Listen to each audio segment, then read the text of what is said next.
Quero pregar sobre qualidades de um homem que Deus usa.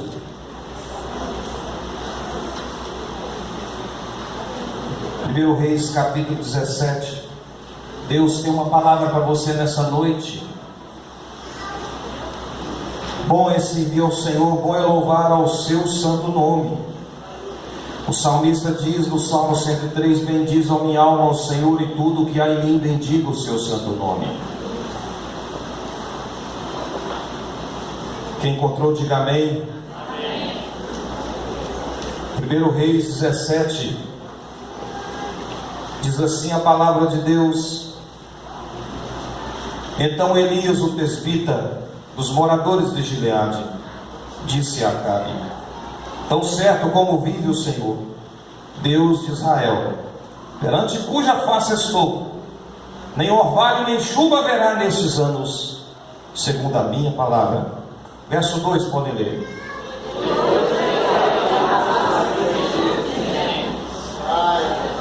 Retira-te daqui, vai para o lado oriental e esconde-te junto à torrente de Querite, fronteira ao Jordão.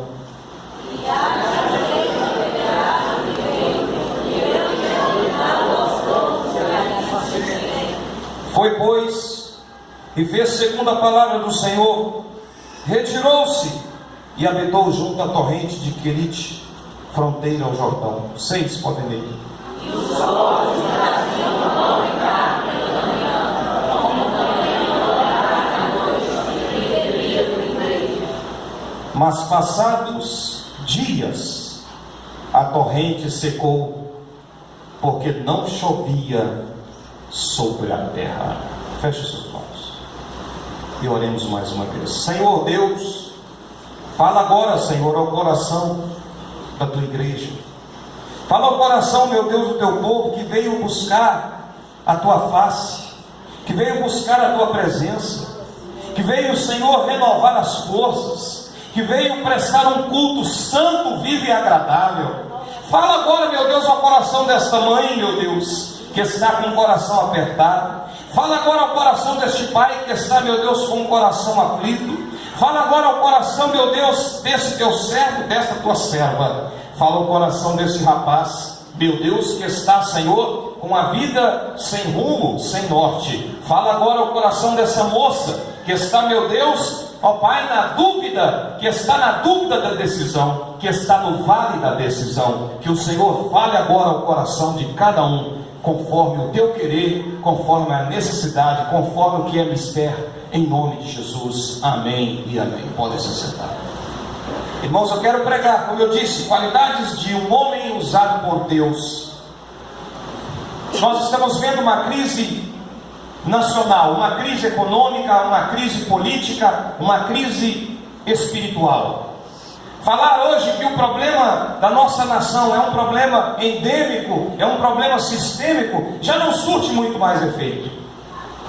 Porque a gente sabe que desde 1500 a 500 anos há problemas da nossa nação, problemas de caráter, problemas de corrupção, problemas de calotes. São problemas que existem há muito tempo e que vai passando de geração a geração.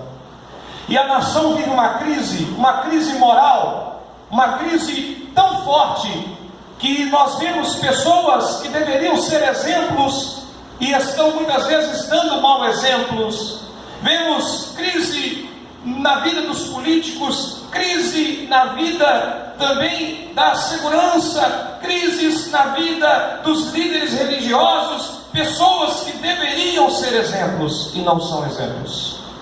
E meus irmãos, o povo de Israel, naquela época, na época de Elias, também estava vivendo uma crise semelhante. Muitos não quiseram adorar a Deus, não queriam servir a Deus de verdade. O reino de Israel teve 19 reis e 6 dinastias, e nenhum destes reis andaram com Deus, nenhum deles caminharam com Deus. Todos os reis de Israel andaram longe, afastados de Deus. E para complicar, o rei Acabe, ele era um rei que era casado com uma mulher chamada Jezabel. uma mulher mandona, uma mulher que era adoradora de Baal, uma mulher que fazia de Acabe um boneco na sua mão. Acabe era um boneco na mão de Jezabel. Acabe era uma marionete na mão de Jezabel. E meus irmãos, Acabe foi um homem que também não andou com Deus. E diante de um cenário de crise, diante de um cenário de intensa desobediência a Deus, Deus não levantou um partido político, Deus não levantou um grupo de extremistas, Deus não levantou um grupo de guerrilheiros, Deus levantou um homem para fazer a diferença. Deus levanta um homem, Deus tira um homem lá do anonimato e o coloca na luz da ribalta, e o coloca diante do palácio. O versículo que lemos diz que Elias, ele chega no palácio e começa a profetizar. Deus colocou Elias nos holofotes. Elias, ele veio de Tisbé. Tisbé era lugar nenhum. Tisbé era um lugar desconhecido. Era um lugar que não se sabia nada sobre este lugar, esta cidade. E Elias veio deste lugar. E meus irmãos, Elias não era um figurão. Elias não era uma pessoa com vários diplomas na parede da sua casa, do seu escritório. Elias era um homem anônimo, mas é este homem que Deus levanta, que Deus usa. Eu quero dizer para você nessa noite, Deus não precisa de figurões para fazer a sua obra. Deus não precisa de estrelas para fazer a sua obra. Porque, meus irmãos, Jesus, ele é o sol da justiça. E quando o sol brilha, não tem espaço para a estrela brilhar. O nosso brilho é Jesus Cristo. É Jesus que deve aparecer. É Jesus que deve brilhar. É Jesus que deve estar em evidência. E Elias, ele é um homem que veio de um lugar desconhecido para ser um instrumento nas mãos de Deus. Deus quer usar você, meu irmão, assim como ele usou o escritor aos Hebreus. A Bíblia não diz quem foi que escreveu o livro de Hebreus. Foi um escritor anônimo, mas é esses anônimos que Deus usa. Deus usa quem ninguém espera nada dele. Deus tira aquele que ninguém espera que aconteça alguma coisa da parte dele, mas Deus levanta. Não foi assim com Jesus? Jesus, quando ele começou a pregar, as pessoas diziam: olha, pode vir alguma coisa boa de Nazaré? E Jesus havia vindo de Nazaré. Mas eu quero dizer para você, meu irmão, Deus, ele não escolhe figurões, Deus não escolhe estrelas, Deus escolhe quem tem um coração quebrantado. E Deus levanta, Deus usa, Deus capacita, e através dele o poder é derramado, a unção desce, e o poder manifesta, e a glória de Deus é presente no meio do povo. Deus quer usar você nessa noite. Deus quer usar as nossas vidas. Deus coloca Elias no palácio. Mas o mesmo Deus, irmão, que às vezes te coloca numa posição de destaque, é o mesmo Deus que pode tirar você do destaque e te colocar num lugar onde não há destaque. Nós vemos na Bíblia que Filipe, o diácono, Deus usou Filipe na cidade de Samaria, e lá ele realizava vários milagres. Através da vida dele, Deus fez muitos milagres, muitas pessoas foram curadas, mas Deus tirou Filipe de Samaria e o colocou no deserto para pregar para o servo da rainha de Candace. Ele pregou para uma pessoa. Deus tirou Filipe da multidão para poder falar para uma pessoa. O mesmo Deus que coloca você no palácio é o Deus que coloca você no deserto. O mesmo Deus que te usa para falar para uma multidão, ele te usa para falar para uma pessoa. Fica na posição, fica na brecha, faça como Isaías: eis-me aqui, envia-me a mim. E Deus vai usar como ele quer. E quando Deus usa, meu irmão, pode ter certeza, algo grande vai acontecer. Aleluia! E aí, meu irmão, Deus tira Elias lá da luz da ribalta e o leva para o deserto. O Senhor fala assim: olha, Elias, retira-te do palácio e vai agora para o deserto. Vai para o ribeiro de Querite. Irmãos, Deus tirou Elias lá do palácio e o colocou no deserto. É assim que Deus trabalha. Deus o levanta do palácio e agora coloca ele no deserto. Lá no deserto, irmãos, ele vai aprender a escola de Deus. Às vezes, irmão, você vai para o deserto Porque o deserto é a escola do Senhor. No deserto você aprende que você precisa ter comunhão com Deus. No deserto você vê Deus manifestando a glória dele. No deserto Elias está ali e ele ora a Deus. Ele ora, porque, irmãos, um profeta de Deus, para falar de Deus, ele precisa também falar com Deus. Deus, ele quer nos usar, mas antes de nos usar, ele quer trabalhar na nossa vida. Antes de Deus trabalhar através de você, Deus vai trabalhar em você. Deus vai trabalhar em você. E como Deus vai trabalhar em você? Te colocando no deserto. Talvez essa noite você está no deserto. Talvez você está enfrentando um deserto no seu casamento. Talvez você está enfrentando um deserto na sua vida financeira. Talvez você está enfrentando um deserto na sua saúde. Talvez você esteja enfrentando um deserto na sua vida profissional. Mas eu quero dizer para você que no deserto Deus trabalha, Deus ele te levanta, Deus ele molda a sua vida. Deus ele te lapida no deserto, irmão. Porque Elias, para poder ter o que Deus havia de lhe dar muito mais, ele precisava se preparar. E é no deserto que Deus prepara os seus. É no deserto, passando por situação difícil. É lá no deserto que Deus trabalha. Porque Elias estava ali no deserto. E lá no deserto Deus enviou garçons voadores para servir comida para Elias. Deus envia garçons voadores, corvos que traziam pão e carne ao anoitecer e pão e carne pela manhã, e ele bebia da torrente. E lá no deserto Deus está trabalhando com ele. Mas, irmãos, no deserto as coisas tendem a piorar. Olha para a pessoa do seu lado e fala para ela: no deserto as coisas tendem a piorar. Sabe por quê? O ribeiro secou, Gricinho. Lá no deserto o ribeiro secou, Raine. Elias, ele estava sendo alimentado pelos corvos, pelos garçons que Deus enviou, mas agora a torrente secou. Então, quando a coisa está ruim, pode acontecer de piorar. Essa é a lei de Murphy, que uma coisa que está ruim, ela pode ficar pior. Mas saiba de uma coisa, não é o diabo não, é Deus que está trabalhando na sua vida. É Deus que está lapidando você. É Deus que está moldando você. É Deus que está preparando você. É Deus que está te capacitando cada vez mais por coisas maiores que Ele vai fazer na tua vida. Aleluia!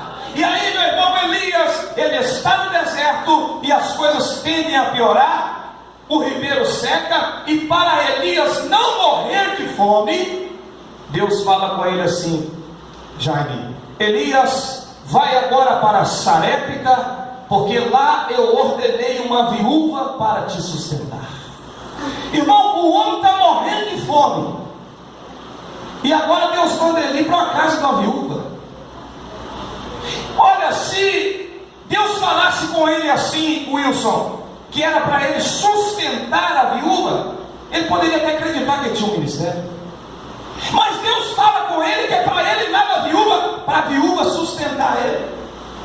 E eu fico imaginando o que passou na cabeça de Elias. Eu estou aqui no deserto, secou porque tem tempo que não chove, e agora Deus me manda para poder ser sustentado por uma viúva. Eu vou morrer de fome. Mas Elias, ele obedece a Deus. Deus manda ele e ele vai até Sarepta. A palavra Sarepta significa fornalha. Irmãos, Deus ele tira Elias do palácio e o manda para o deserto para lapidar. Mas Deus ainda trabalha. Deus agora ele quer depurar Elias. Eu quero dizer para você nessa noite, talvez você está no deserto, você está passando uma sequidão, mas Deus ainda vai depurar você. Deus vai queimar você no fogo, para que seja tirado a escória, seja tirado os maus costumes, sejam tirado o mau caráter. Deus vai trabalhar na tua vida, ele vai depurar você, porque ele quer você cheio do Espírito Santo dele. Quem está entendendo, aplaude na glória. Senhor, aleluia. É assim que Deus trabalha. Deus manda Elias lá para Sarepta, e quando ele chega, ele pede à mulher o de comer. Ele pede um bolo para aquela mulher. E aquela viúva, ela diz assim: olha, mas meu senhor, eu só tenho um pouquinho de farinha aqui e um pouquinho de azeite. Para eu poder fazer, vou pegar os gravetos ali agora, vou fazer uma comida aqui para mim e para o meu filho, para a gente comer e morrer. Porque nós estamos morrendo de fome, está tudo seco, não chove. Mas irmãos, lá na fornalha, aquela mulher, lá em Sarepta, ela viu um milagre na cozinha. Eu quero dizer para você que na fornalha que Deus permitiu você entrar, Ele vai enviar um milagre na sua cozinha. Ele vai prover para você. Quarta-feira eu falei aqui, contei o testemunho do pastor Geraldo. Pastor Geraldo, amigo nosso, trabalhava na Uzi Minas. Ele morava aqui no Planalto e ele foi mandado embora da Uzi Minas, pastoreando. Ele perdeu a sua casa aqui no Planalto. E meus irmãos, ele foi para Timóteo. Lá em Timóteo, o ministério pastoral dele, por um momento não deu muito certo. E por fim ele estava com a esposa e 3 filhos. E aconteceu que um dia ele não tinha nada dentro de casa. Não tinha nada, exatamente nada. 3 crianças pequenas. E você imagina a luta que é uma criança quando ela pede o que comer. Você imagina a luta que é você ver o seu filho com fome e você não ter nada para dar para o seu filho. E meus irmãos, o pastor Geraldo reuniu a sua família em torno da mesa. A despensa estava vazia, a despensa estava zerada. E eles começaram a orar. E eles começaram a orar. E oraram: Senhor Deus, nós não temos nada. As crianças reunidas, todos chorando. E ele começou a orar: Senhor, o Senhor sustentou Elias no deserto. O Senhor sustentou Elias na casa da viúva. O Senhor proveu, fez milagre na cozinha. Faz um milagre aqui, Senhor, na nossa vida. E o pastor orava. Eles oraram durante uns 30 minutos. E quando eles terminaram de orar, irmãos, alguém lá fora começou a buzinar e a gritar: Pastor Geraldo, Pastor Geraldo. E o pastor Geraldo, sem entender nada, a oração foi interrompida. De repente ele chega do lado de fora. E o irmão falou assim: ele chegou numa Belina, a Belina estava até arriada, ela estava até entortada. O irmão falou assim: pastor, está lotado o porta-mala aqui. Deus falou comigo agora há pouco: olha, vai lá no supermercado e faz uma compra cheia e leva lá para o meu servo. Aí pastor, tá aqui, ele abriu o porta-mala. Irmãos, a Belina estava lotada de alimento. A Belina estava lotada. Sabe o que é isso? É Deus provendo, é Deus trabalhando na fornalha, é Deus enviando recurso, é Deus fazendo milagre na cozinha. Aleluia! Louvado seja o nome do Senhor Jesus. Aleluia! Irmãos, é assim que Deus faz, é assim que Deus opera. E Elias então disse para ela: senhora, pode trazer o bolo para mim, pode trazer aqui, pode fazer o bolo para mim, porque assim diz o Senhor: da panela a farinha não vai faltar, e da botija não vai faltar azeite, até o dia que o Senhor mandar chuva. E assim o Senhor fez. Deus é o Deus que prospera, Deus é o Deus que multiplica. Às vezes acontecem umas coisas, irmão, que as pessoas, tem gente que não acredita, mas Deus opera. Um pastor amigo meu estava, irmão, sem dinheiro nenhum, situação financeira terrível, e o gás de cozinha havia acabado. Ele já tinha deitado o gás, já tinha deitado para um lado para o outro, não tinha mais jeito. E ele orou: Senhor, eu vou soprar esse gás aqui, o Senhor vai realizar um milagre. Ele então colocou a boca no bico do bujão de gás, né? E soprou. E falou com a esposa: pode fazer um almoço. E ela fez o almoço. E ainda durou mais uns 15 dias. Aleluia! Esse é o Deus que nós servimos. Você pode aplaudir a Ele? Aleluia! Glória a Deus! Aleluia! Então, irmãos, Elias, ele viu o milagre de Deus, Deus trabalhando através dele. Mas só que lá mesmo, em Sarepta, na fornalha, pode acontecer coisas desagradáveis. Sabe o que aconteceu? Depois de Deus realizar um milagre na cozinha da viúva, o filho da viúva morre. E aí a mulher joga a culpa no profeta. Ela diz assim: olha, por acaso Deus te trouxe aqui para poder te trazer problemas? Olha o que aquela mulher disse para o profeta. Ela falou assim: olha, homem de Deus, vieste para me trazer memória à minha iniquidade e matar o meu filho. E Elias então, irmãos, é acusado de uma coisa que ele não fez.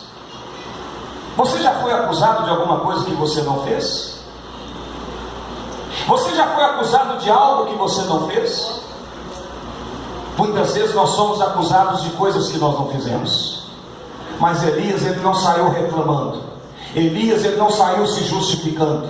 Elias não saiu tentando se defender. Elias, ele foi falar com Deus. Eu quero dizer para você nessa noite, se nós orarmos mais, nós precisaremos defender-nos menos. Quando nós falamos mais com Deus, menos vamos precisar de nos defender. Sabe por quê? O Senhor nos defenderá, o Senhor nos protegerá, o Senhor nos ajudará. O profeta, ele fala assim com a mãe: me dá o filho nos meus braços. Ele pede o filho da mulher e ele vai até um quarto, ele sobe até um quarto, leva até um quarto de hóspede e deita o menino. E quando ele deita o menino lá, ele abre o bico. Ele não reclama com ninguém. Ele começa a orar a Deus. Ele começa a falar com Deus. Ele diz: Senhor, ó Senhor, também até essa viúva com quem eu me hospedo, o Senhor afligiu matando o filho. E ele estendeu 3 vezes sobre o menino e clamou e disse: ó Senhor meu Deus, eu te rogo que faças a alma deste menino tornar a entrar nele. Irmão, eu quero dizer para você nesta noite, quando você está na fornalha, quando você está sendo depurado por Deus, e aí acontece coisa que você não gostaria que acontecesse, quando você clama a Deus, Deus faz algo novo na sua vida. Deus respondeu a oração de Elias aqui, Reginaldo. E sabe, Deus fez algo inédito. Até então nunca havia tido uma ressurreição de um morto. E Deus fez um milagre inédito na vida daquele menino. Deus usou Elias para fazer um milagre inédito na humanidade. Eu quero dizer para você, irmão, em nome de Jesus Cristo, quando você estiver na fornalha, você pode clamar a Deus. Deus vai fazer algo novo. Deus vai fazer coisa nova na tua vida. É por isso que nós cantamos: algo novo sempre acontece quando eu começo a clamar. É a unção de Deus que está neste lugar. É a unção de Deus que está neste lugar. Talvez você esteja clamando: Deus, faça coisa nova na minha vida. Deus, renova, renova, renova. Clame a Ele. Você está na fornalha, Ele vai fazer coisa nova na sua vida. Aleluia.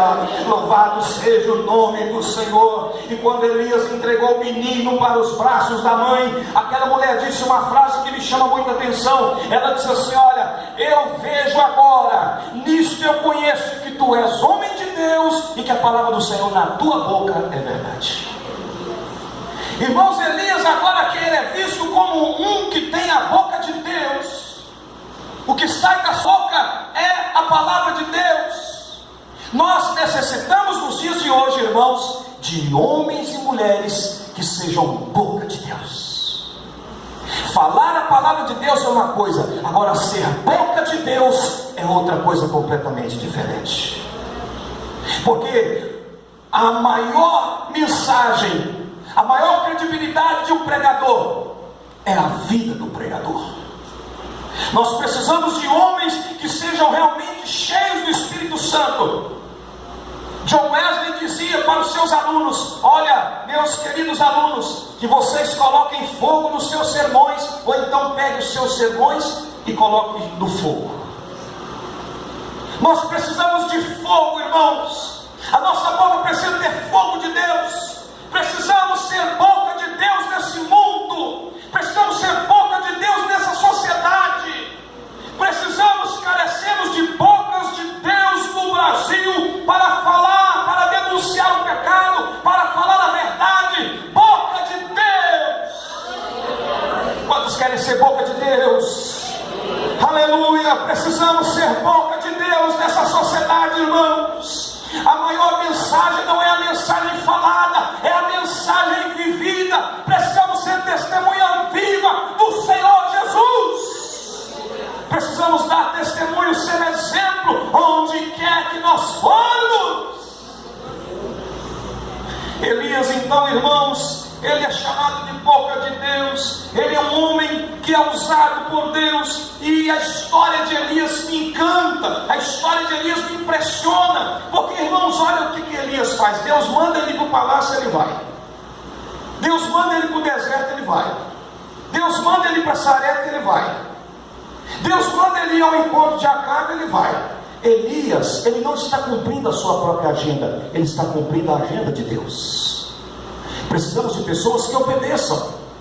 Precisamos de pessoas que obedeçam a agenda de Deus, que cumpram com a agenda de Deus.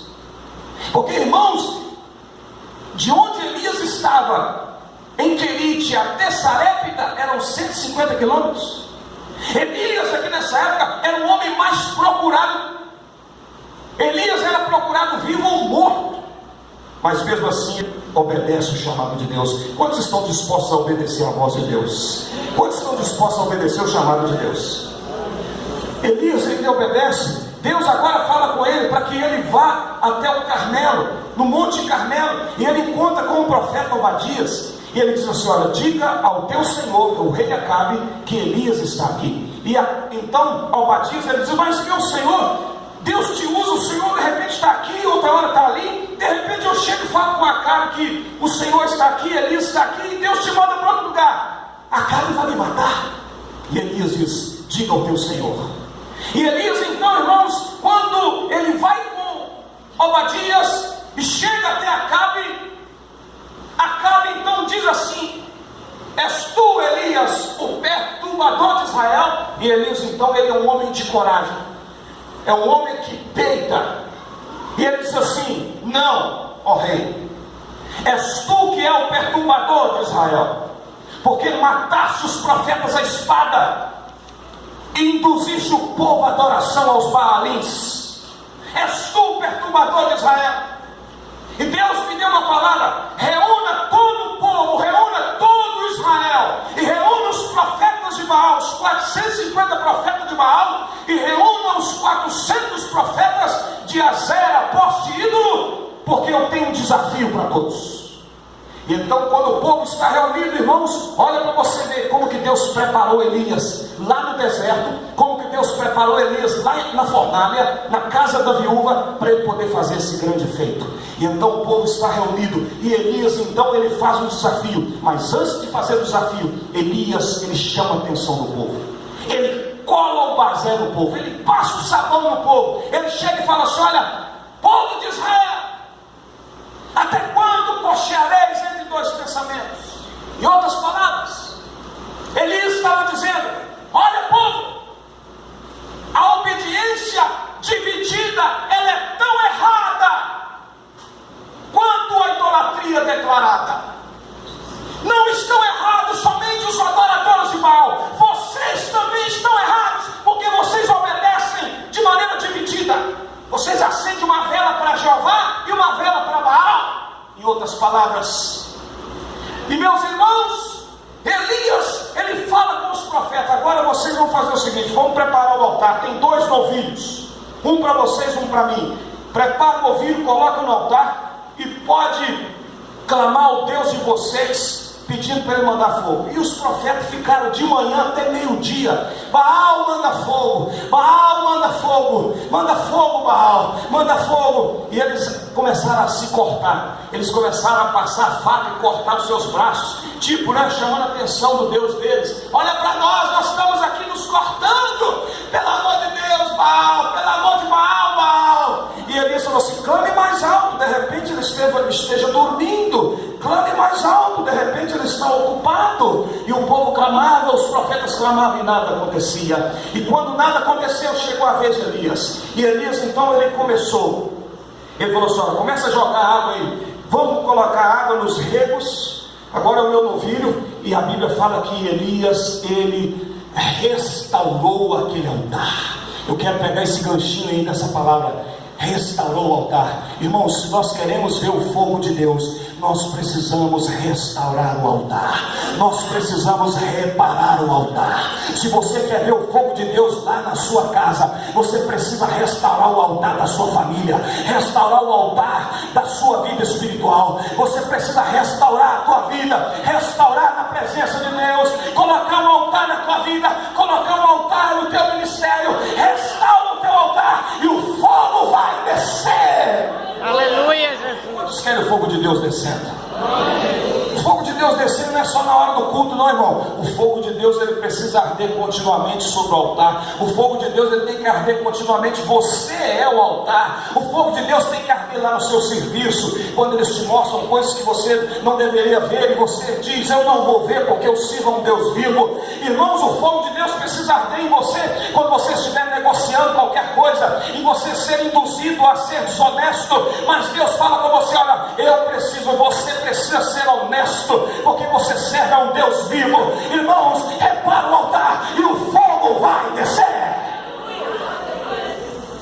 E Elias então mandou reparar o altar, preparou, jogou água nos regos, e ele então orou: ó Senhor Deus, mostra para esse povo que o Senhor é Deus. Mostra para esse povo que só há um Deus em Israel. E aí o fogo começou a descer, e foi lambendo os regos, e foi, irmão, aquela água virou combustível, aquela água virou álcool, virou gasolina, e aquele fogo foi alastrando, e foi queimando, o fogo foi descendo, irmãos, o fogo foi descendo. E nessa noite, o fogo de Deus vai descer sobre a tua vida, o fogo de Deus vai descer sobre a tua casa, o fogo de Deus vai descer sobre o teu casamento, o fogo de Deus vai descer sobre o teu ministério, o fogo de Deus vai descer sobre a tua vida. Glória a Deus.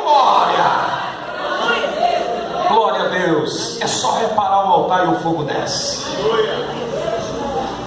E meus irmãos, depois dessa grande vitória, Deus então, através de Elias, fala assim: olha, com o seu moço, vai lá e olha se você vê alguma coisa. Aí ele foi para a banda do mar, chegou lá, voltou 6 vezes e falou assim: eu não estou vendo nada. Aí Elias